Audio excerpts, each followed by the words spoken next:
Ladies and gentlemen, we are back for another week, another episode, the Nfc Beast Show. And it's your boy, Cool McCain, joined on, let me see which way I got to do, because you know how these screens be. On this side by my man, Scrub Zero, hard repping for the Giants this season. He done with his revenge tour against his own team. And then below me, got that guy, Couch Coach, my cousin from another auntie. Yes, In the building region, those Washington Commanders, and of course, y'all know who I be, your boy Cool McCain, repping those Eagles hard. But we also repping the division. Why would you say that? Even though you know when game time comes, nobody wants the other team to win. Why? Because let me remind y'all, this is gonna be every week, y'all. There's only one division in the NFL that all the teams have won, not one, but 2 Super Bowls. And that is your NFC Beast. Factual information. You can feel how you want. You can talk whatever smack you want to talk. That speaks for itself. So with that being said, we are the best. DJ Khaled said, we the best. And we're going to be the best until somebody else can top that. So tell all 3 of your teams win at least 3 Super Bowls. Don't come for us unless we come for you. Well, I'm going to rephrase it. Don't come for us unless we call you. Come for us. And they don't call you. So we're gonna make it. You know how my new thing is, y'all. We don't have to be here for a long time. We just had to be here for a good time. So we're gonna have a good time. We're gonna get into this thing. So we had some games last week with the Beast. We had some games this week with the Beast. And then we always bring you a little something on the side, a little side slippage we could talk about real quick because you know that's how we get down. So let's start with the review of the games from the previous week before we slide into the content. So, week 2. And my system decided not to go back to week 2 like it's supposed to, but that's all good. We'll still make it happen. If I recall correctly, we had a Thursday night game last week. If I remember. Am I tripping, gentlemen? No, you're right. It was a Thursday. But if I remember, I think last week. Yeah, unfortunately, yes, it was. Unfortunately, it was the Unfortunately, against the Green Bay Packers. And I'm going to say this. I wanted the Commanders to win because y'all know I have a year-long vendetta against the Green Bay Packers. You cried and whined about the tush push and begged people to get on board with you. And people was like, nah, bro, we're not doing that. And I enjoyed people doing that to y'all. Not even going to lie. And this thing is really tripping, y'all. Like, for real. It is giving me all kind of crazy stuff. So my system went back to a previous season, and not even week 2 of said previous season. Y'all can see what I see. I'm like, what in the world? That's all right. It's wild, but Couch Coach, I know that Thursday night game is one you would definitely want to just speak on and then kind of bury that one. So, go and talk to us about that Thursday night game.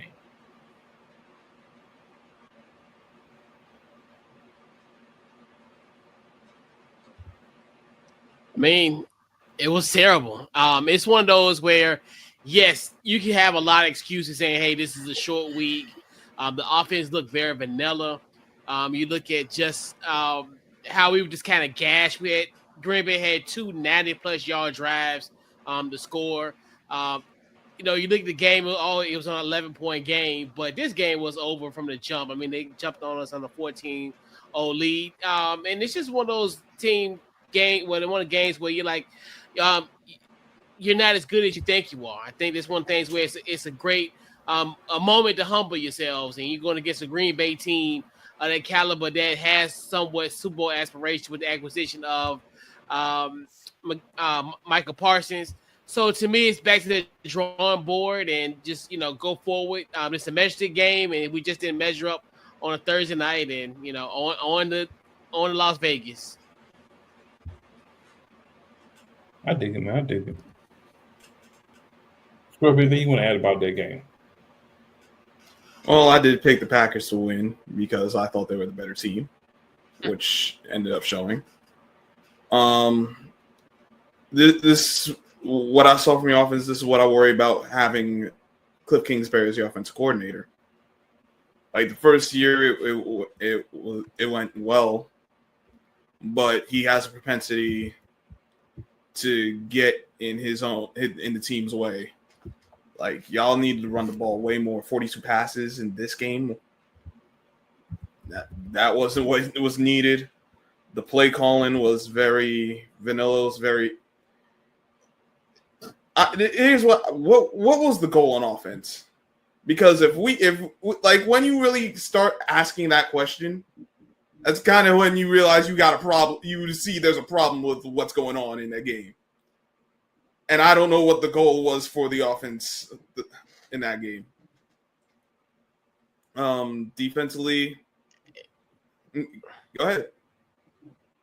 Yeah, I mean, I think it's just one of those when you're down 14-0, it's almost like you said, if you would have had the run game, that would have been kind of because it was successful, obviously, in week 1. You thought they would kind of get into that emotion, but then it got to a point where they had to pretty much abandon that plan from the run because being down 14 in the second quarter, you were headed down, and then obviously, I mean, it's just one of those where it's just like the offense just didn't come to play, and everything that we had Green Bay counter. It was almost like you go for a little hook, they hit you with a left hook, and they just knocked you down each possession. So yeah, it's a lot. It's a lot to work on for sure. But the thing for me from this game.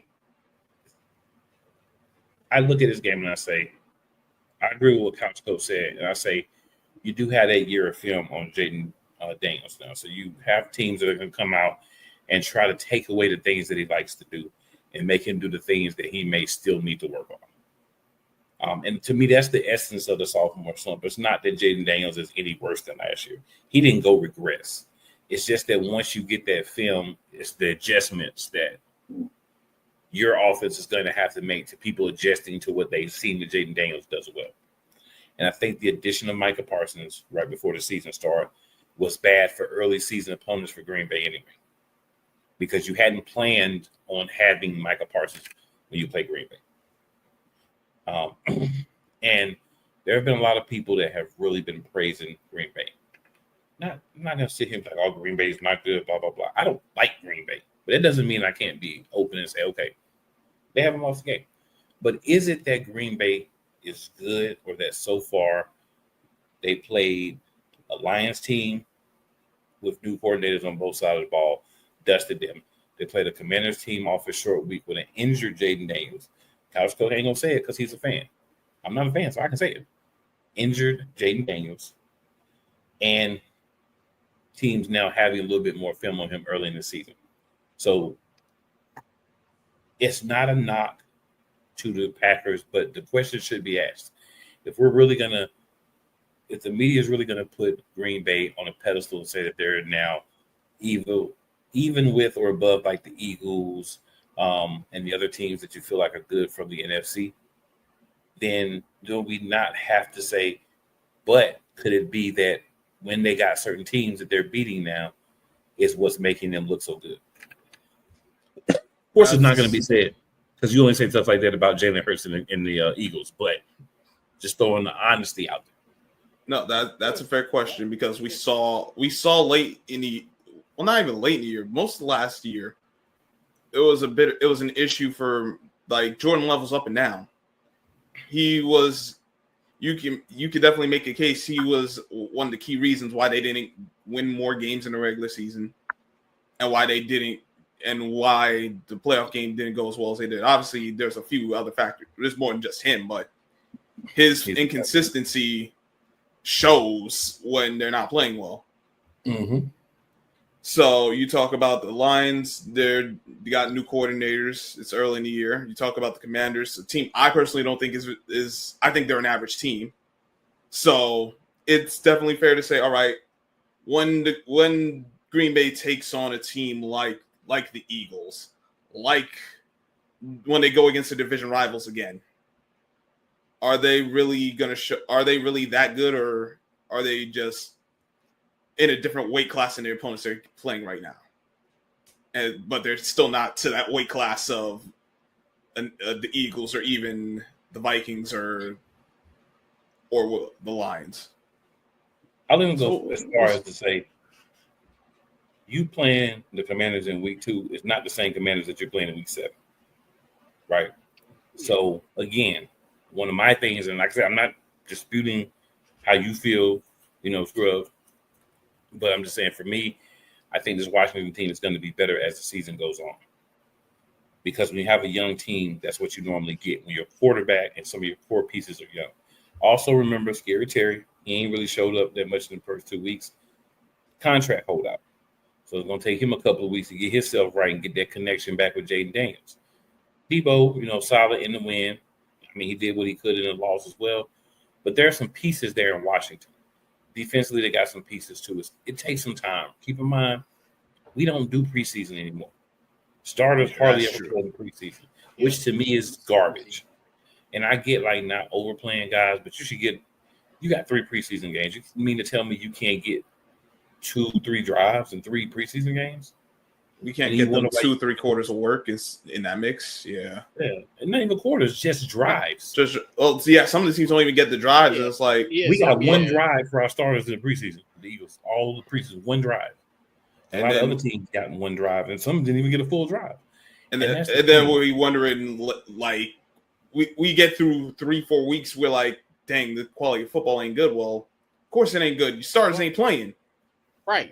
And if they do, like you said, one drive, and then that's it. And like Washington, their first drive was against Cincinnati, August the 18th, and then fast forward to September the 8th. Nearly a whole month. Nearly a month of nothing. Right. Coming off of 6-7 months without playing since January 26th. Fast forward, like you said. So it's going to get even worse in the next few years when it's only down to 2 preseason games, and you're not even going to see anybody play. So, and that's and we ain't even talk about the practice time that keeps getting cut down because these players are focused on other things. Not even and then the short weeks too. You playing Thursday, because the first couple of weeks you don't even have bye, so there's no way to even argue like, they should be on bye before they play Thursday. But I think for me, the opening week game on Thursday is just a regular. It's on regular TV, so we don't start the Amazon games until week 2. Yeah, those teams that played on Thursday or Friday, why can't they play in that Thursday game? So at least they have an extra day or 2 versus teams that play on Sunday. Exactly. You know what I'm saying? Yeah. You can mix up the matchups. If, like the Eagles, we do play the Packers this season. Why we couldn't play the Packers on Thursday Night Football week 2? Or the forget who played on Eagles and Chiefs. Yeah, that would have made sense. Thursday, they played on Friday. That game could have been this Thursday. That gives us both almost a full week. You know what I'm saying? Versus the other teams, then you get the extra time off before you go back for your week 3 game. That's the type of things that I feel like the NFL drops the ball on. And I say this about WNBA a lot too. You have to do a good job of taking care of your players and trying to highlight your lead by putting together a schedule that makes more sense. But that's just me. It's just me. Greed. Greed. Any last thoughts on the Commanders' Packers game, gentlemen? Still early, so we'll see what happens as the season goes on. Absolutely. So finally got things working good over here on the back end side. So we had a game also. Scrub, I think we'll have a couple thoughts on this one. We had the Giants actually come out and look really good. But ended up going down in overtime, took the Cowboys to overtime and lost 37-40 on a field goal by the Cowboys. Scrub. You're a Giants guy. Talk to us about this game, man. For a long time, it looked like y'all were going to win this game. You know, that first drive. All right, so we get the opening kickoff. We actually get a good game. But what happens? Penalty. Brings it back. Start moving the ball down the field. But then James Hudson, penalty, including an unnecessary roughness. And that unnecessary roughness was like, what the heck are you doing, dog? Got so bad that he got pulled out. They put in rookie 5th-round pick Marcus Bowe. Is the only guy I didn't talk about when we early in the year about like the young players, because I was just hoping he didn't get in too soon. Unfortunately, it was forced in because James Hudson just dropped the ball mentally and physically. But all right, we kick the field goal, then get a stop, kick another field goal. Then the Cowboys get a score. We score a touchdown. We're up 13-3. If I got the... We get... I don't even know where to go because we blow the dough, oddly enough. Like, halftime comes, it's tied up, third quarter. We actually force a turnover. Giants don't take the points. They go for it on fourth down. No good. Cowboys go right back down, get the ball, score on the possession right after. Then the fourth quarter shootout, which they got me annoyed. I was losing my dang mind. And then Russ throws the long bomb touchdowns. I thought the one with 25 seconds left, I'm like, all right, we going. Like, no, I didn't. I said, all right, 25 seconds. That's a lot of time left. Can these guys get a stop? We saw the answer to that question. Brandon Aubrey with a 64-yard field goal probably would have been good for 74 yards as far as the distance, because that kick could have – that kick. And then overtime, ball slips out of Russ's hands. Tried to bring it down. Like, he's trying to throw. You saw a defender jump up. He brought it back down, but the ball slipped out. So we ended up having to punt. We actually get the ball back. I don't know if that was, and then he throws the pick. I don't know if that's really on Russ, if that's on the receiver. But clearly something happened that they were on the same page. And then Cowboys win with the field goal to end in OT. Can I interest you in 20 penalties for the Giants? 14 of which were accepted. 14 for $160. Not like the Cowboys were much better. They had 12 for $106.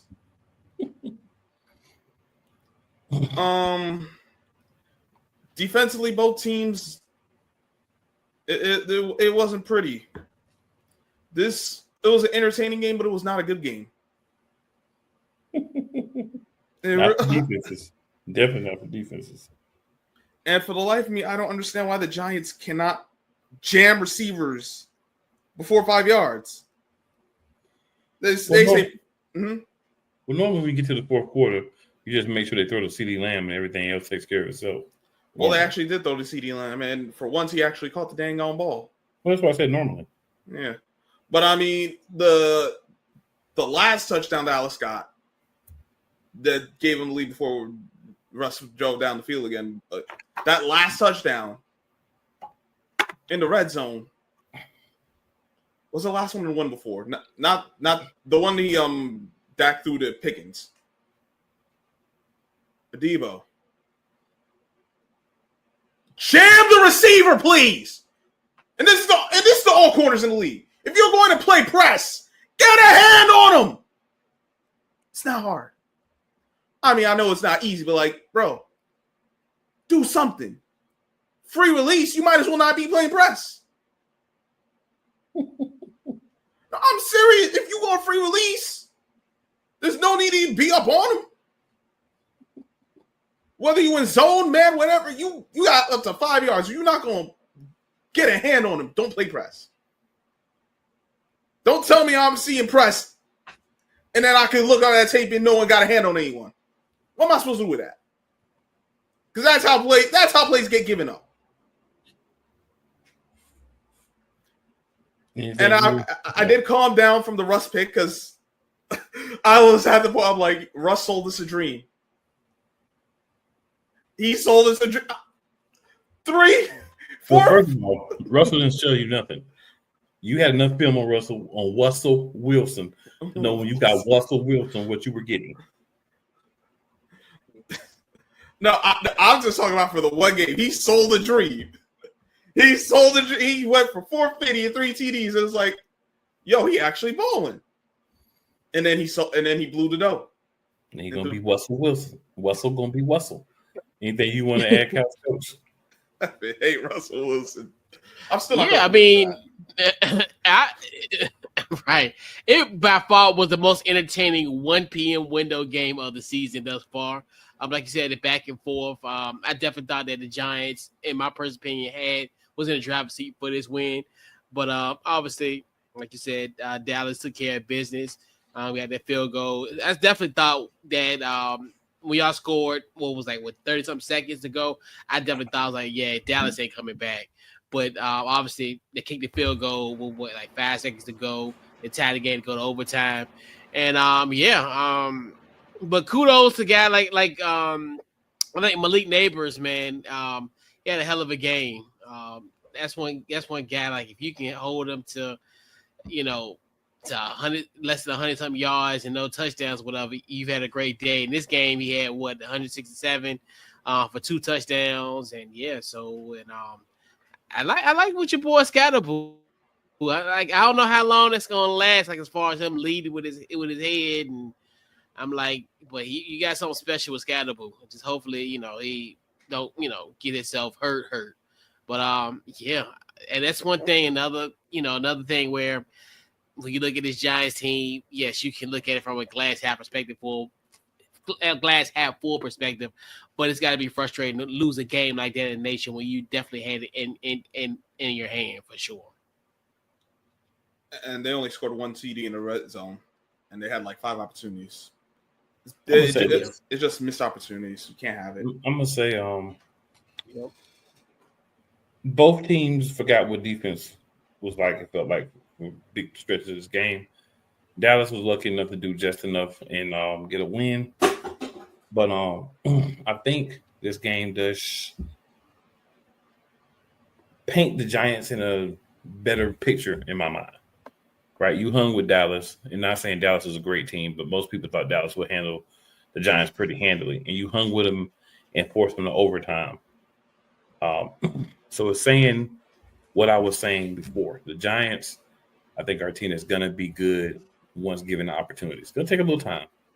They're not there yet. But once given the opportunity, they're going to be a solid team. Probably not this year, but down the road. And you got to start building, and I think the Giants are doing it. Like Couch Coach said, you got Scatterbo. Wandale Robinson looks a lot better with Russell out there.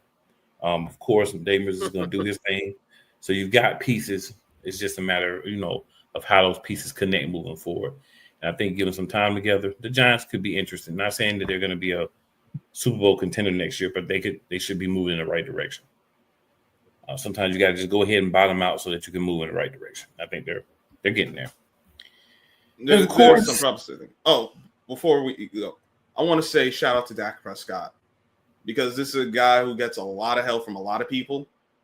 Like I'm not saying he's the greatest quarterback, but he does take a lot of shots from people.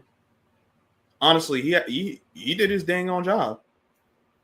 361, 2 TDs, did have the 1 pick, but he made the plays when they need to be made. I really don't remember seeing him make a bad decision all game. I just wish they ran the ball more, just from a football perspective, because 52 passes is still too much. That's asking way too much. But I want to shout him out because he did play well, and he don't get enough respect for what he has to deal with that organization and all the headaches that comes with. So I'm gonna tell you why the reason I don't give him any props for sticking with the organization. You made the decision. You could have got up out of there. You decided to stay. So you knew what you was getting to when you decided to stay. So you know what comes with it. But I feel you, I feel you. Give that man some love, hey. I feel you. Last recap game, gentlemen. 2-0 Eagles, 20. Kansas City Chiefs, 17. First time, I do believe, in the reign of one Patty Mayo that the Chiefs lost 3 games in a row. Lost in the Super Bowl, lost the first 2 games this year. So, technical breakdown. I'm going to say this. Neither team looked like they did last season in the playoffs or in the Super Bowl, right? We're 2 weeks into the next season, so we're coming up on the third preseason game. This one, you could tell. You could tell Kansas City was missing some pieces and it affected them. But the real problem Kansas City had was Travis Kelce. People want to whine about the tush push. Okay. They said they were offsides a few times. All right, call it next time. It's not the play. So people try to put the play in the same argument with the referees not calling offsides or whatever. The play is the play. Like Chris Jones said in the interview he did, I wasn't whining because they did the tush push. I wasn't saying that the tush push should be banned. What I'm saying is if they're lining up in the neutral zone, getting a false start lineup or jumping early, because his thing was jumping early. His thing wasn't where they lined up. It was jumping early. There's about 4 or 5 different things that people trying to complain about the tush push. But at the end of the day, Philly did enough to come out, with the win. Be 2-0. They're still not playing anywhere up to the potential that they have. Saquon so far this year hasn't looked the same. We got some other bats. Hopefully we can start to work them into the rotation. Jalen Hurts is being more selective of when he throws the ball. It's working out well for wins and losses. But if you're someone who plays fantasy and you're picking Philadelphia Eagles quarterback or receivers, which I'm going to tell you, unless it's late in the draft, I wouldn't be picking any of them. It could be frustrating. But for fans, as long as we're winning, and that's what counts. So for me, you beat the Chiefs, you beat Patty Mayo twice in the last 2 meetings. That makes me happy. Couch Coach, anything you want to add, sir? Yeah, I mean, this wasn't a lot of people looked at and hyped this matchup as, this is going to be the Super Bowl rematch. In fact it was, but it didn't offer like that kind of that lackluster thing that, a lot of people were thinking it was going to happen in this game. But I think it's just one of those things where it's just like another classic case of a good team finding ways to win, especially in this in the hostile environment that is Kansas City. And like you said, it's just one of those where like Jalen Hurts has been very conservative when it comes to throwing the football, in which I think this is kind of one of those things. If I want to look at it from a psychological warfare situation where, I think these wide receivers could be frustrated down the road. Obviously, what Devontae had, 53 yards. AJ Brown had 27. Combined, they had 9 receptions, and pretty much 14 targets for both of them combined. So I think there will be a situation, but as I said, this is a week by week basis. This is kind of like the pseudo preseason. But hey, you just continue to win. I think that's another thing too, where hey, at this point, hey, as long as you get the wins, you can always figure it out as the weeks progress. But another win on the road in a very hostile environment for the Philadelphia Eagles. So win-win. Scrub, anything you want to add?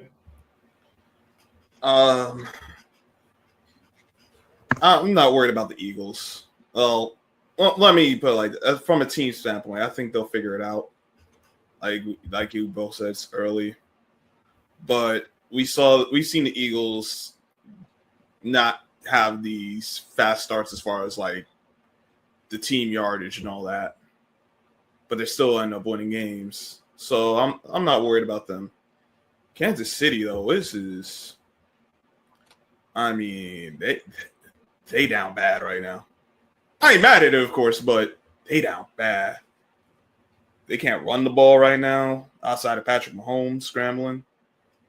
I think Matt Nagy's been the undoing of the Chiefs offensively as the play caller, because we all know Patrick Mahomes he can't read front sevens. I ain't breaking no news saying that. Anyone who don't believe that, that's a you problem. You can't read the front sevens. Having him in the pocket as much as they have him has not been conducive for them scoring enough points. And then defensively, they're notably weaker. It's not like that they're a terrible team, but this isn't the team we saw last year or the year before. So they need to they're gonna have to find a way to shorten these games, because they can't score right now. They can't score the points. They ain't got the receivers right now.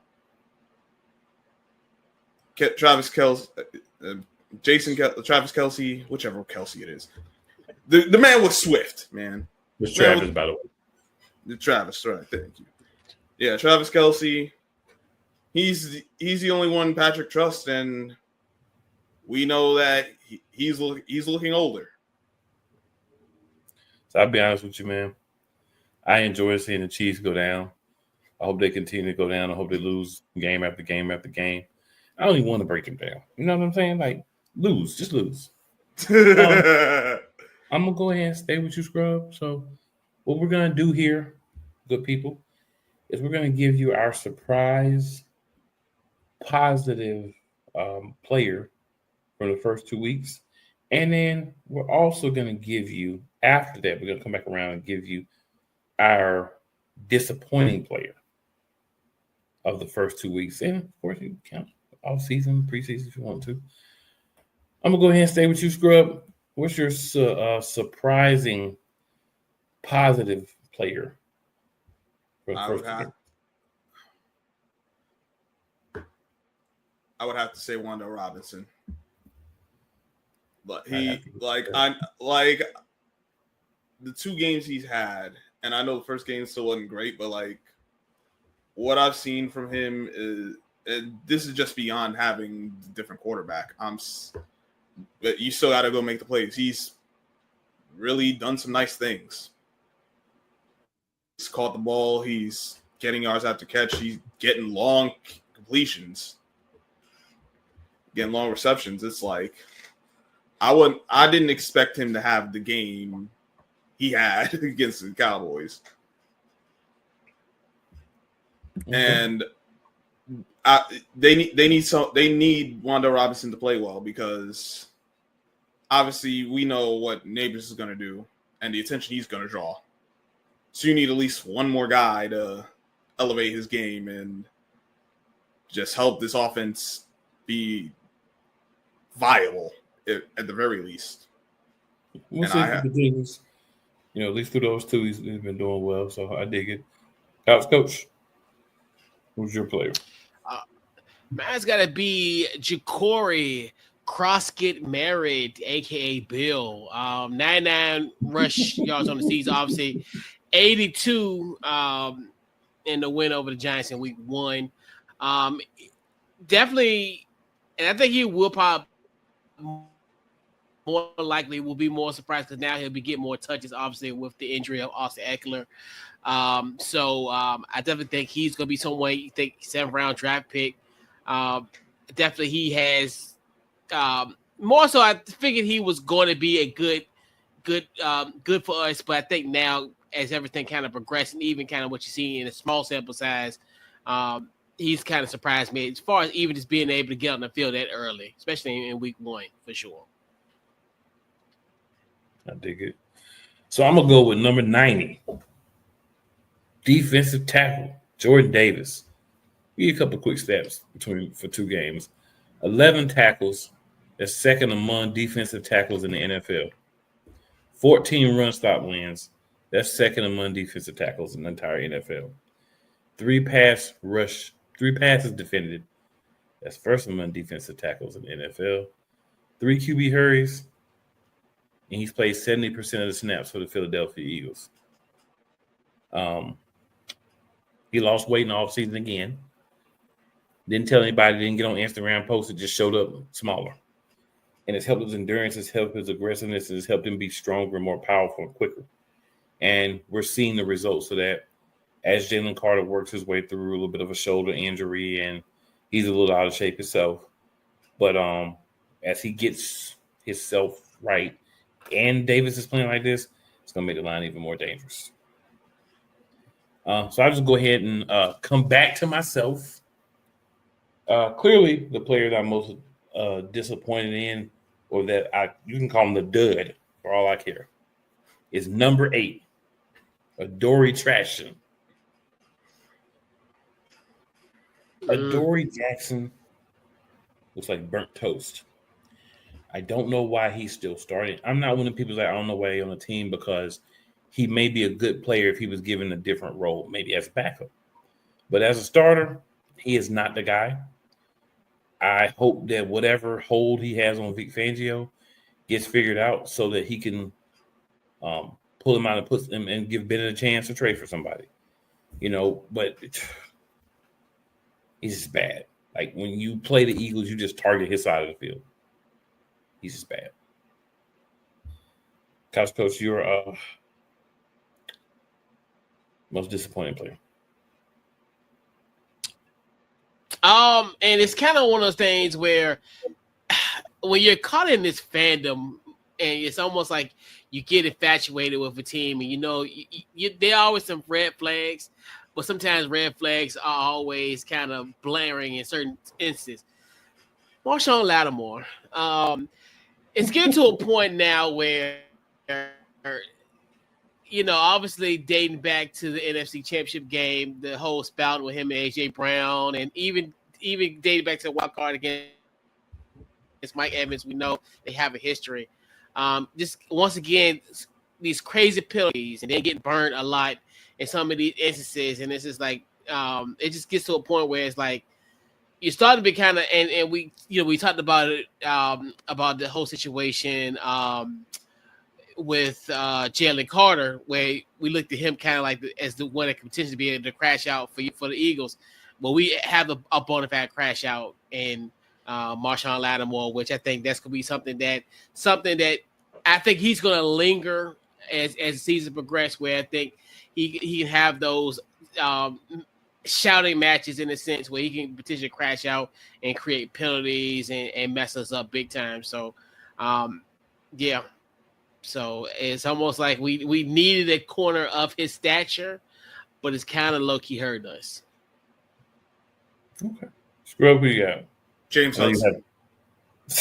We don't even need to go further than just that last game alone.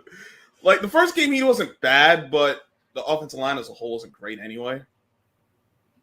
So but this past game, and the fact that he only lasted one drive, and because of those penalties, because he couldn't keep his composure, and I don't know if Andrew Thomas is going to come back this week. If I know that the team's trying to hold on until he actually is ready, which makes sense. But it's like you had to put in a 5th round draft pick because you couldn't keep your head.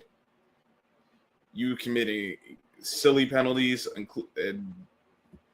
costing it. You cost the team points.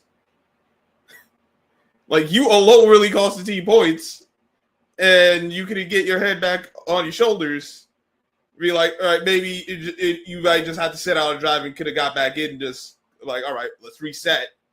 They just said, "F it, we're going with the rookie the rest of the way."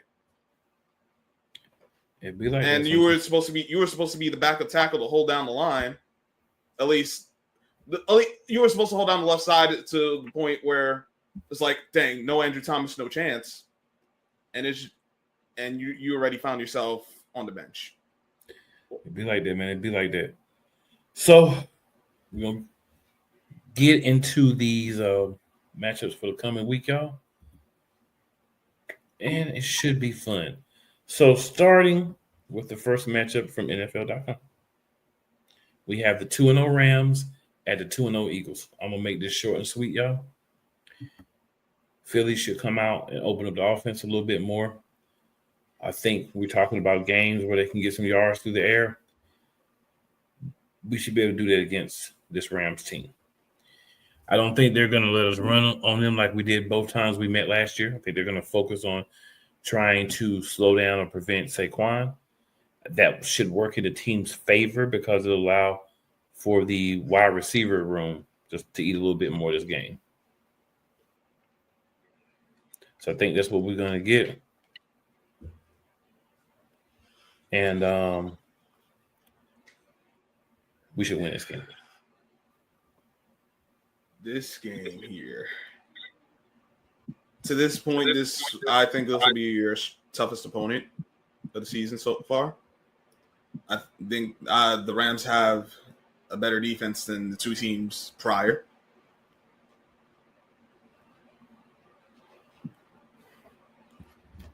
The question is Matthew Stafford. Which guy we gonna see? Is he gonna be the Matthew Stafford of old? Well, that could actually go two ways because we see good the guy who can throw 5 touchdowns and the guy who will throw you 3 picks. I want to pick the Rams. In fact, I will pick the Rams. Something about this matchup just says the Eagles are going to end up losing. It'll be a close game. And then y'all start running off like 5-6 straight. I've had a lot of people tell me they think the Rams are going to win this game. And that makes me feel really well. Because once people start doubting us, we play better. So, thank you, sir. How's Coach? Your thoughts, sir? Yeah, to me, going into the preseason, this is what I deem as the NFC Championship preview. I think these two teams are, poised to kind of on a collision course to get there as well. But I think that's impossible because Green Bay's got to be there. You can't not say the championship game without the NFC Championship game without the gods of the NFC, the Green Bay Packers. Look at that wide receiver room. It's a unit. So yes, defense wins championship and all, but they're losing a lot of guys. So this is one of the things. But I do look at it. Both defenses are similar as far as maybe not as depth-wise as Philadelphia, but I definitely think the Rams do have a great defense as well. Just kind of it's a sneaky 1:00 game. I definitely think that I'll say the Rams will win this game as well. I think like Scrub's point where you're always gonna have Philly always have that early season kind of loss and then kind of ratchet up like almost similar to like last year where could potentially. And then I definitely think you guys see each other potentially that last weekend in January potentially. All right, and then in numerical, in time order on NFL.com. Another 1:00 game. 1-1 Raiders coming to Landover to play the 1-1 Washington Commanders. Coach. Well, let's address the elephant in the room. No Jaden Daniels. Officially, as of Friday, at the Friday's practice, pretty much said that Jaden Daniels will be out. Marcus Mariota will get the start. He will go against his former team in the Las Vegas Raiders. You look at this. This is gonna be pretty much, I think, will be a run type of game potentially for the Commanders. Obviously, you're looking at Bill. I think Bill definitely have some say in this game. Obviously, now as we mentioned earlier, with the injury to Austin Eckler. So you look at it as pretty much a committee of running backs, him, Jeremy McNichols. And now we'll probably get to see Chris Rodriguez, who's been a healthy scratch the last 2 weeks. And I definitely think you'll see him as well. You will see Marcus Mariota kind of sling the football a little bit, but I don't expect him to as far as have like high numbers. I would say probably he may throw the ball maybe about 25 times, if that. I'm looking forward to how this defense is going to be. You look at potentially what they can do. Obviously, will they get penetration and get to Geno? Will they be opportunistic? This defense be opportunistic. Geno has like 1 touchdown and 4 interceptions. So hopefully we can have, our secondary can be active. Look at guys like potentially like Quan Martin, Mike Sandstrill, even Trey Amos. I think you can see him do his thing in Marshawn Lattimore. And then and also going back to offense, how can we kind of keep a guy like a Mason Crosby out of the pocket and potentially and just hopefully knock on wood that Mariota stays in this game and we won't see a Josh Johnson. So that's the biggest hope. So hey, it's gonna be an interesting one, but no Jay Daniels. So that's obviously the biggest story in this game for sure. I'm gonna say for me, I'm gonna go with the Commanders. Mariota has started in 1 game for the Commanders before without Daniels. I think the Raiders, the big thing for me is I think they obviously are better than we thought they were. They've already won a game. But I think the thing is this trip. It's very difficult on these teams that come from the West Coast and then have to play a 1:00 game on the East Coast. So I think that's going to be your difference maker in this game. I think McLaurin's going to have a big week with Mariota back there as well. So if you got Terry McLaurin, make sure you play him this week. Big week. I can't say what that's going to look like, but I think it's going to be a big week for him. And a short week for the Raiders too. I forgot about that too because they actually had a 7:00 Monday game. So yeah. Short week and then the long travel. All right, Scrub, what you got? I don't trust Marcus Mariota. You already know how I feel about the offense coordinator. But I don't love the Raiders either. Because I think this is more to the Raiders' speed as far as quality of opponent. I think the Chargers were just too much for them, particularly that defense. I do understand coming out to the East Coast and them having a short week, but Washington going to have to prove to me they could win this game. I'm taking the Raiders. All right, then we've got the 1-1 Dallas Cowboys, 4:25 on Fox against the 0-2 Bears. I hate to say this, but I think after this game, Dallas is going to be 2-1. Bears are going to be 0-3, and what is Ben Johnson doing? Contingent is going to start to build momentum. But the thing is, Dallas is just a better team than the Bears. A lot of teams are just better teams than the Bears. That's why the Bears are going to have another rough season. Definitely going Dallas in this one. Scrub, who do you have win? The Cowboys should win this game. The thing with the Bears is they got to find a way to play a complete game, which to this point they haven't done. We know what happened last Sunday. Lions ran them off the field. But I didn't think they would be able to hang with the Lions anyway. They did play the Vikings, and they did well in the first half, but that second half they fell apart. And that's really what I worry about with the Bears. Can they hold up in the second half? And if they get off to a good start, can they maintain it? I don't know. And it's not just offensively, but defensively. Yeah, I'm have to go with the Cowboys too, as much as it hurts my soul. But I will not be upset if they lose. The Cowboys lose, of course. Okay. Couch Coach. You can make it 3 for 3. Yeah, and this is kind of this. I think I'm gonna have to be the lone wolf, but I'll give you a reference. I don't know. I feel as though this Bears team is kind of their backs against the wall, and usually when you have these type of games, that's why like any given Sunday is perfect for in this case. And I definitely think that the Bears are finally kind of piece it together because they have had flashes in both their game. Really more so in the Vikings game where you start to see like, okay, they could, you see some stuff in Caleb Williams. You saw see a little bit in the Detroit matchup, but I think he's gonna kind of put everything together.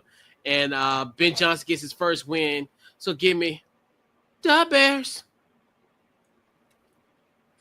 So the Bears win this game. I'll be very happy to be wrong. I'm just say that. Me All too. right, last I mean, but not I'll least. be Sunday night, 8:20 p.m. Eastern Time. Bright lights. The Kansas City Chiefs are 0-2 versus the 0-2 New York Giants. Scrub, who you have winning and why? Do I pick Little Blue or do I pick the Kansas City Chiefs?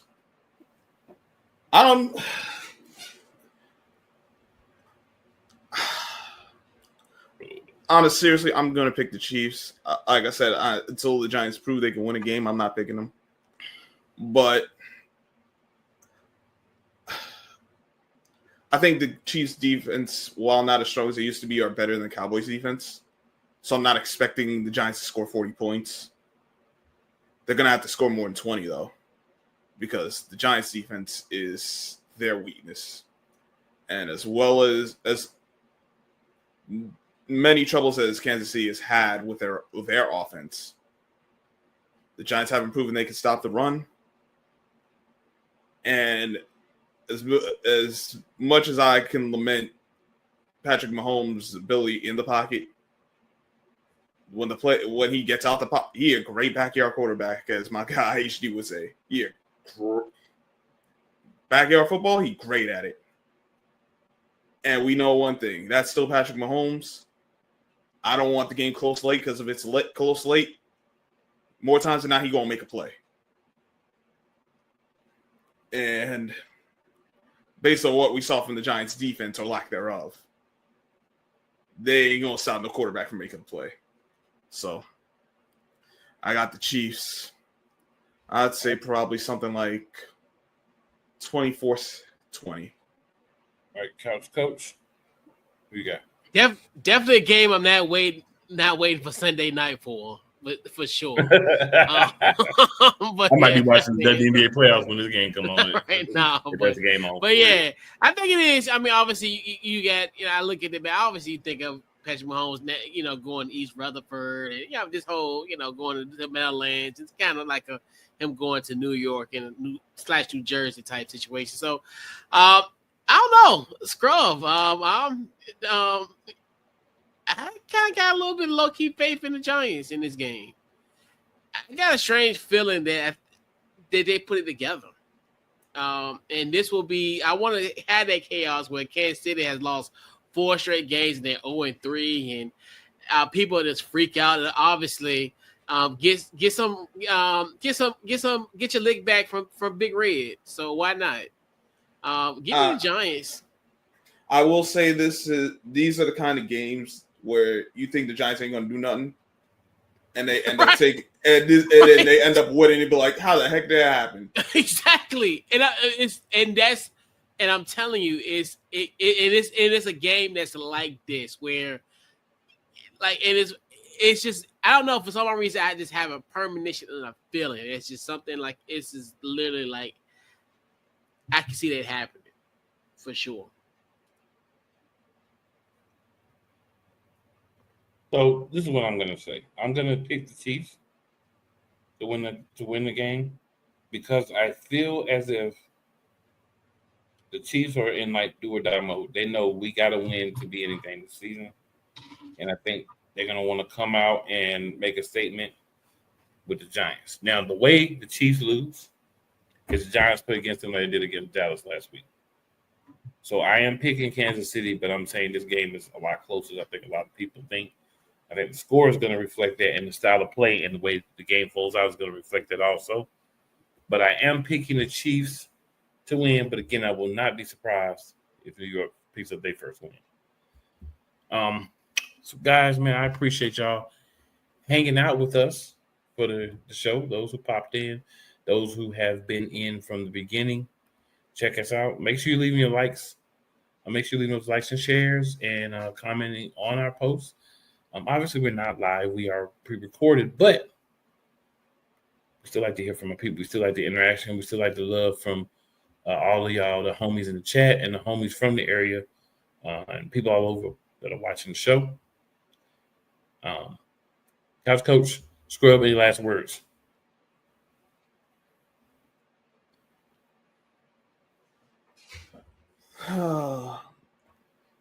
Yeah, don't believe in tuna fish because he's just not that guy.